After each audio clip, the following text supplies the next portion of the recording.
नमस्कार, मी ऋषी देसाई. सुवर्ण कोकण सामर्थ्य महाराष्ट्राच्या विशेष कार्यक्रमात आपलं स्वागत.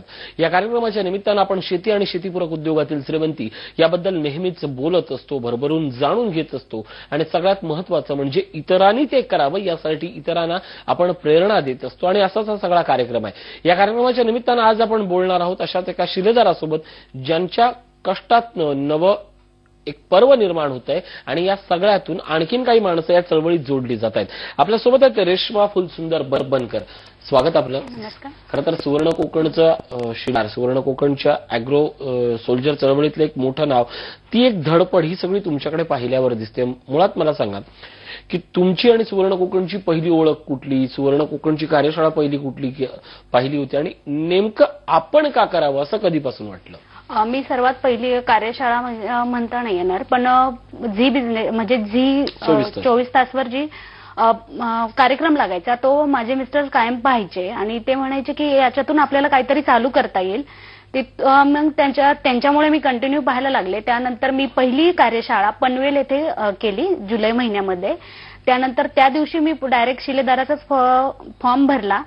घरी संकल्पना सांगितली सर्वांनी घरच्यांनी पण त्याला होकार दिला की ठीक आहे आपण करू शकतो. घरात बसण्यापेक्षा काहीतरी लघु उद्योग चालू करणं हे जास्त महत्वाचं आहे आणि त्या दृष्टीने समजा तू जर चालू केला तर तुझ्यासारख्या बऱ्याचशा ज्या तरुणी आहेत त्याही चालू करतील, ह्या प्रेरणेतून आम्ही चालू केलं. नक्कीच. पनवेलची कार्यशाळा नेमकी कुठल्या विषयावर होती आणि त्या कार्यशाळेतून तुम्हाला काय काय मिळालं? पनवेलची कार्यशाळा पहिली मी केली ती मत्स्य शेतीची होती. त्याच्यातून सर्व काही मला लहान लहान गोष्टी आहेत त्या समजल्या, पण मत्स्य शेती करणं शक्य नसल्यामुळे मग मी असं केलं की शेळी पालन करणं हे आमच्याकडे म्हणजे गेले 1-2 वर्ष आमचा विचार चालला होता शेळी पालन करायचं. पण एकंदरच त्याच्यामध्ये सखोल माहिती मिळाल्यानंतर कळलं की त्याच्यामध्ये इन्व्हेस्टमेंट जास्त आहे आणि प्रोडक्शन जे आहे ते मिळण्यासाठी खूप दिवस जातात त्याच्यामध्ये.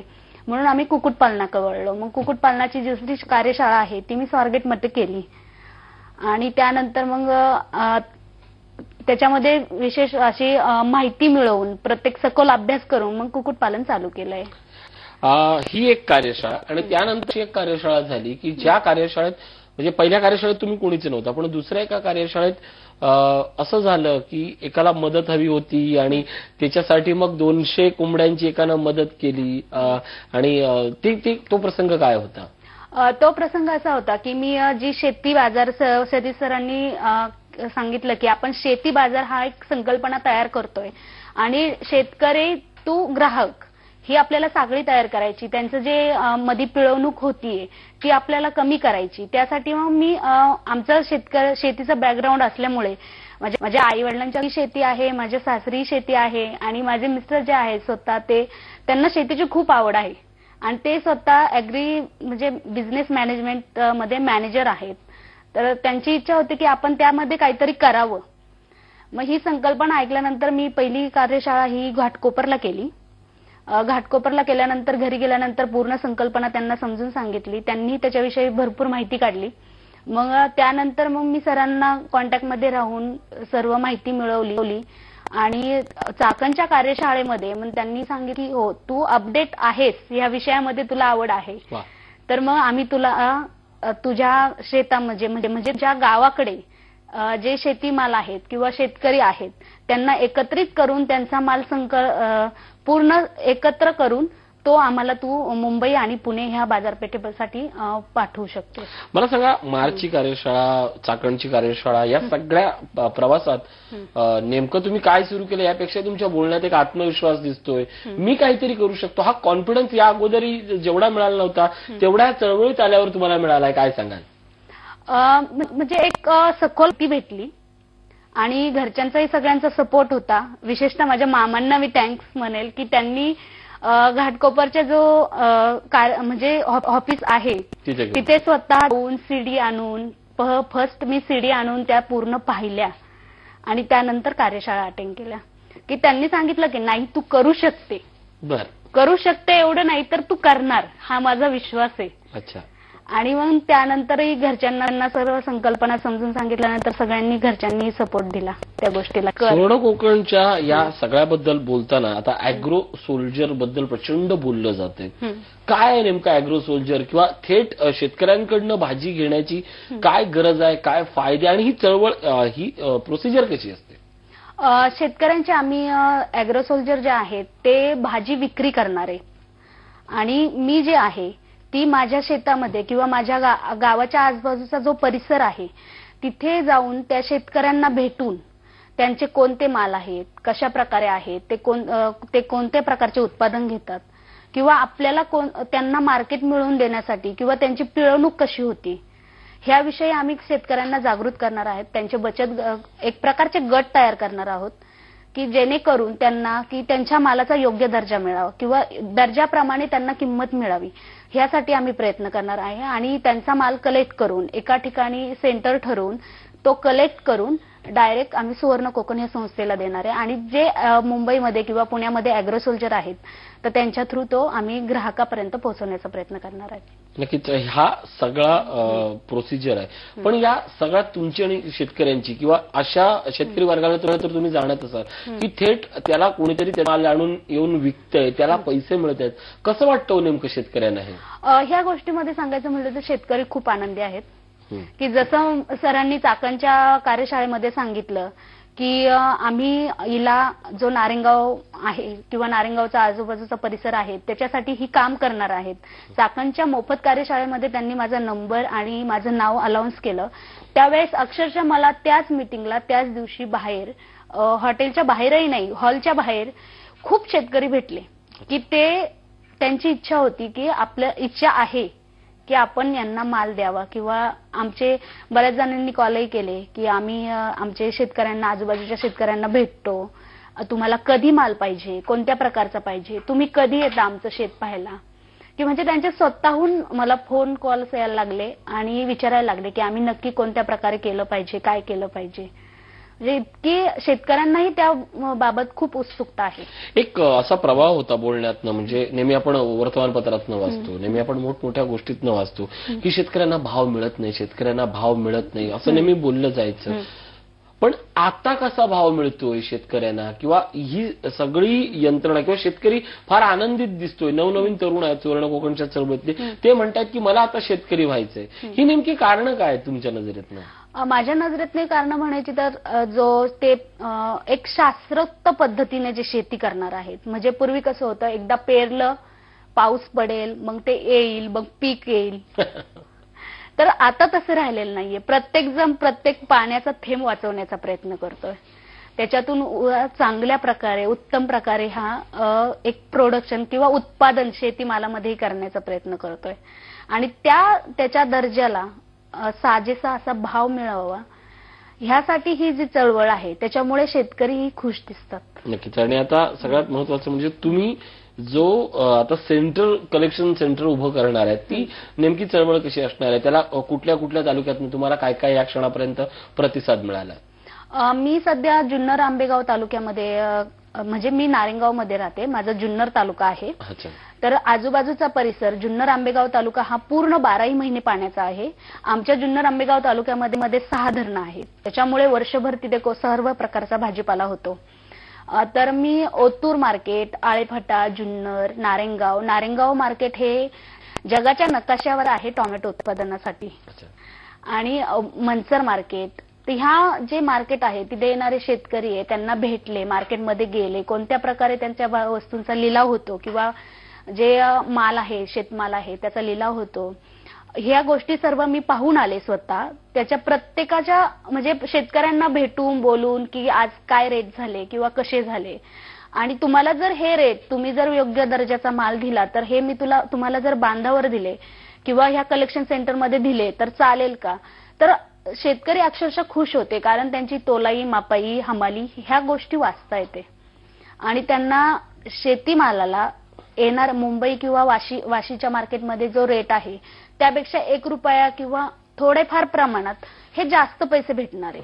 त्याच्यामुळे तेही खुश आहेत आणि योग्य दर्जाचा मालही ते तयार करण्यास तयार आहेत.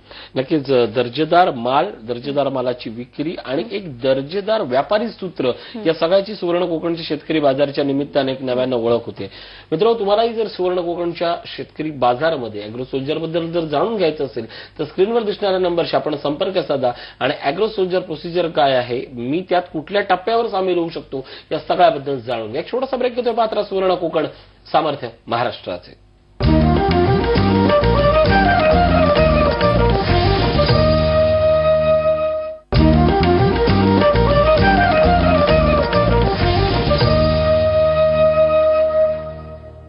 ब्रेकनंतर स्वागत. आपल्यासोबत आहेत रेश्मा बनकर.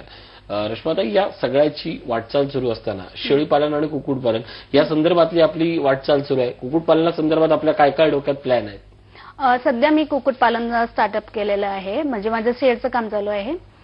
तर कुक्कुटपालनामध्ये मी आता 500 पिल्लं आणलेली आहेत. तर काही बरेचसे शिलेदार आहेत आपले की त्यांना अजून एवढं पुरेसे नॉलेज नाहीये त्यातलं, किंवा त्यांना माहिती नाहीये.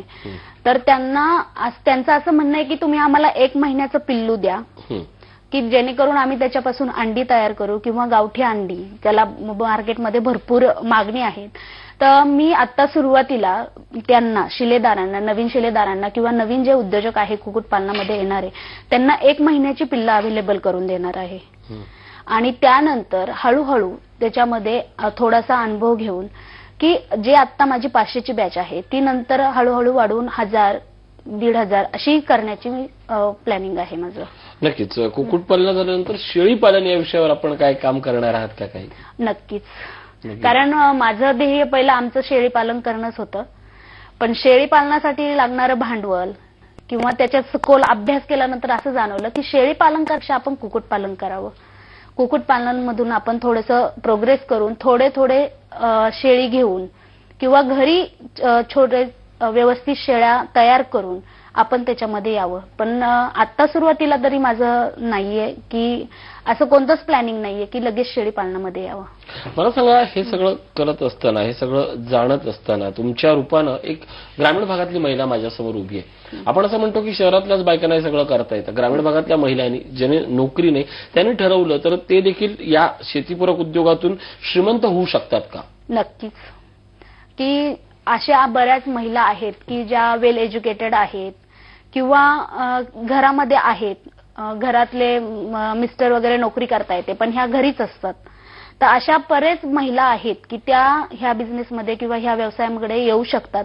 थोड्याफार प्रमाणात चालू करून ते पुढे पुढे जाऊ शकतात त्याच्यामध्ये. आणि खूप अशा महिला आहेत की त्यांनी सुरुवातही केलेली आहे त्या दृष्टीने वाटचाल करायची. तर मी प्रत्येक महिलेला किंवा ग्रामीण भागातल्याच नाही तर सर्व महिलांना मी सांगू इच्छिते की सर्वांनी ह्या दृष्टीने पाऊल उचलणं किंवा थोडाफार आपणही लघु उद्योग करावा. कुक्कुटपालन असेल, शेळीपालन असेल, आपण करावा, किंवा रंगीत मासेंचा असेल तर माझी अशी इच्छा आहे की प्रत्येक महिलेनं काही ना काही करावं. नक्कीच, काही ना काहीतरी करण्याची गरज असते. खरं तर तुम्हाला सुरुवातीला मला ज्या पद्धतीने मी विचारलं होतं की ती कार्यशाळा कुठली, तर मत्स्यपालनाची कार्यशाळा होती. तुम्ही त्यात करू शकता की न करू शकता हा प्रश्न न विचारता तुम्ही ती कार्यशाळा केली.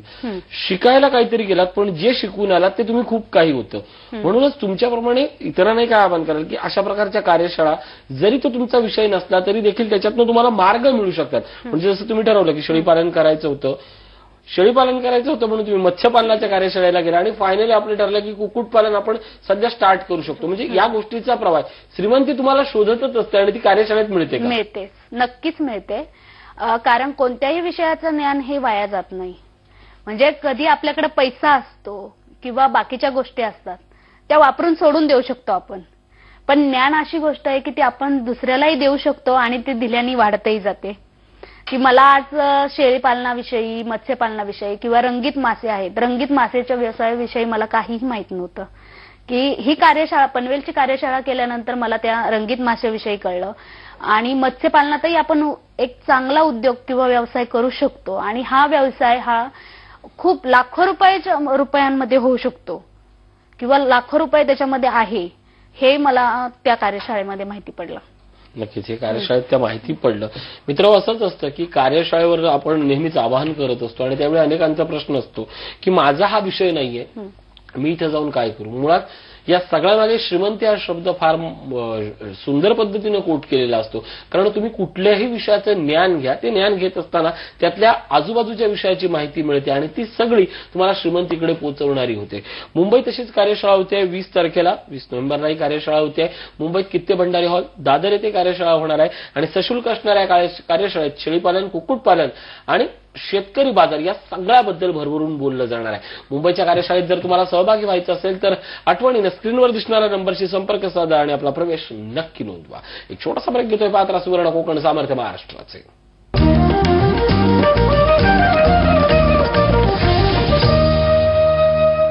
ब्रेकनंतर स्वागत. आपण बोलतोय रेश्मा बनकर यांच्यासोबत.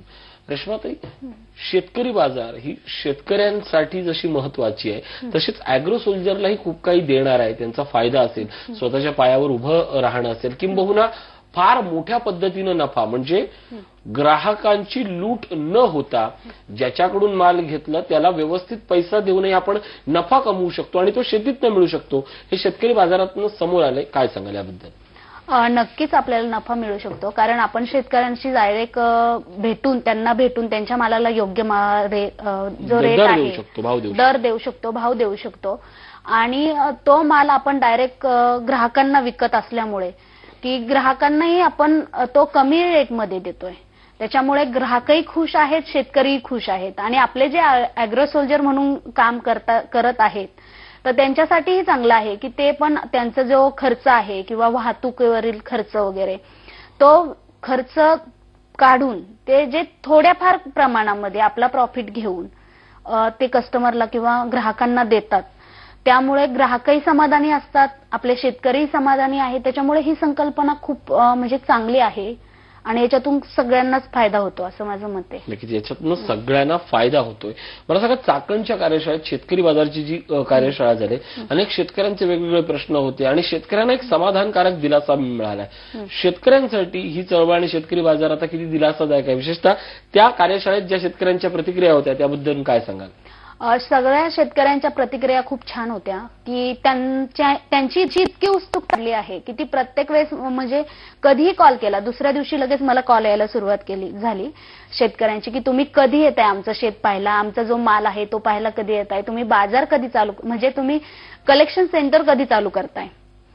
तर मी त्यांना सांगितलं की मला एक विशिष्ट डेट दिलेली आहे किंवा तारीख दिलेली आहे, त्यानंतरच मी चालू करू शकते, पण नाही, तुम्ही एकदा आमच्या शेतावर येऊन बघून जा. म्हणजे माझा जो माल आहे तो एकदा पाहून जा आणि तुम्ही आम्हाला सांगा की तुम्ही कधी घेणार आहे आणि कधी येताय. तरी एक फरक विचारावा असा वाटतो, म्हणजे त्या भागात शेतीचं सगळं प्रस्त आहे, शेतीबद्दल बोललं जातं. अनेक परदेशी कंपनी आहेत ज्यांचे मुंबईत आज मॉल्स आहेत आणि त्या थेट भाजी विक्री करतात, सरकारची यंत्रणा आहे. या सगळ्यात सुवर्ण कोकणचं काय वेगळेपण आहे? वेगळेपण असं आहे की जे सुवर्ण कोकण आहेत हे डायरेक्ट कस्टमरपर्यंत किंवा ग्राहकांपर्यंत पोहोचत असल्यामुळे आणि जो शेतकऱ्यांचा हमाली आहे, दलाली आहे, वाहतूक आहे, ह्या गोष्टींमध्ये खूप पैसा वाया जातो. हा सगळा जो पैसा आहे हा शेतकऱ्यांकडून वसूल केला जातो आणि सुवर्ण कोकण जी संस्था आहे किंवा आपण जे काम करणार आहोत तर ते आपण शेतकऱ्यांना जो मार्केट रेट चालू आहे त्याच्यापेक्षा जास्त रेट देण्याचा प्रयत्न करणार आहेत. परत त्यांची हमाली, दलाली किंवा जी तोलाई आहे याच्यातनं सगळा जो फायदा आहे तो शेतकऱ्यांना मिळणार आहे, अॅग्रो सोल्जरलाही मिळणार आहे आणि तेवढाच ग्राहकांनाही भाजीच्या रूपानं मिळणार आहे. मला एक प्रश्न महत्वाचा आहे, म्हणजे असंख्य वेळा लोक विचारतात की या चळवळीचा फायदा हा मुंबईतल्याच महिलांना होऊ शकतो, मुंबईच्याच सोल्जरना होऊ शकतो, आम्ही गावाकडे होतो, आम्हाला काय फायदा? तर तुम्ही आज या कार्यक्रमाच्या निमित्तानं गावातल्या महिलांना काय आवाहन कराल की या चळवळीत त्यांच्या दृष्टीनं, म्हणजे त्यांच्या गावात राहूनही ते कशा पद्धतीनं पैसा कमवू शकतात? गावाकडच्या महिलांसाठी खास माझा असा संदेश राहील की ते थोड्याफार प्रमाणात कुक्कुटपालन चालू करू शकतात. परस बागेतील शेती आहे त्याच्यामध्येही ते चांगल्या प्रकारे उत्पादन घेऊन ते विकू शकतात. पुण्यामध्ये आता लवकरच सुवर्ण कोकणचा जो बाजार किंवा अॅग्रो सोल्जर जी चालू होत आहे की त्यामध्ये ते अॅग्रो सोल्जर म्हणून काम करू शकतात. की असं नाही की ते पुण्यामध्ये मुंबईमध्येच करू शकतात, ते गावाकडे पुण्यालाही करू शकतात. परसबागेची श्रीमंती जी आहे किंवा आपल्या परसबागेमध्ये आजूबाजूला आपण शेती उत्पादन घेऊनही आपण आपलं प्रोडक्शन किंवा उत्पादन वाढवू शकता. नक्कीच मित्र हो, या सगळ्या गोष्टी या कार्यशाळेतनं आपल्यापर्यंत पोहोचवल्या जात आहेत. 19 तारखेला डोंबिवलीत मोफत कार्यशाळा होते. लक्षात घ्या, मोफत कार्यशाळा यात शेतकरी बाजार, अॅग्रो सोल्जर आणि सुवर्ण कोकणच्या माध्यमातून येणारी श्रीमंती याबद्दल मार्गदर्शन केलं जाणार आहे. 20 तारखेला नाशिक येथे मोफत कार्यशाळा, यातही भाजीपाला विक्री, लागवड, त्यातील श्रीमंती, शेतकरी बाजार आणि अॅग्रो सोल्जर याबद्दल मार्गदर्शन केलं जाणार आहे. तर 20 तारखेलाच मुंबई येथे सशुल्क कार्यशाळा आहे. मुंबई येथे होणारी कार्यशाळा ही सशुल्क आहे. दादर कित्ते भंडारी हॉल इथे कार्यशाळा होते. यामध्ये शेळीपालन, कुक्कुटपालन आणि अॅग्रो सोल्जर याबद्दल भरभरून बोललं जाणार आहे. या तीनपैकी कुठल्याही कार्यशाळेत जर तुम्हाला सहभागी व्हायचं असेल तर आवर्जून या क्षणी स्क्रीनवर दिसणाऱ्या नंबरशी आपण संपर्क साधा आणि खऱ्या अर्थानं आपलं नाव हे नक्की नोंदवा. रेश्माताई इथं आलात आणि तुमच्या रूपानं महिला देखील खऱ्या अर्थानं श्रीमंत कशी होऊ शकते, गावातली महिला जर ठरवलं तर किती आपलं आभाळ मोठं करू शकते, याबद्दल खूप सुंदर शब्दात बोललात. खूप खूप आभार आणि धन्यवाद.